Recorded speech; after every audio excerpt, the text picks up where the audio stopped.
அம்மா பிச்சை போடுங்க அம்மா. அம்மா சாப்பிட்டு 2 நாள் ஆகுது, பிச்சை போடுங்க அம்மா. அம்மா என்னடா இந்த வாழ்க்கை, பிச்சை எடுத்து எடுத்து போர் அடிக்குது. அம்மா யாராவது இது 2 விடுதலை தருவாங்களா? முடியல. ஏய் கத்தாத, இப்படிதான் எப்ப பார்த்தாலும் கத்திக்கிட்டே இருப்பியா? உனக்கு ஒரு வேலையே இல்லையா?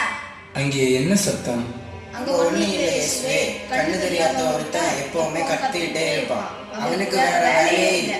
மகனே, உனக்கு என்ன வேண்டும்? நான் நாசரேத்து இயேசு, நான் தான் உன்னோடு பேசுகிறேன். உனக்கு நான் என்ன செய்ய வேண்டும்? தாவீதின் மகனே, நான் பார்வை பெற வேணும். எனக்கு இந்த உலகத்தை பார்க்க வேணும். உமது நம்பிக்கை உன்னை நலமாக்கிட்டு அமைதியுடன் போ. நன்றி இயேசுவே, நீங்க எனக்கு பார்வை தந்ததுக்கு நன்றி இயேசுவே.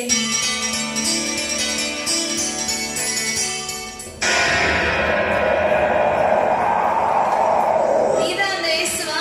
என் பக்கத்துல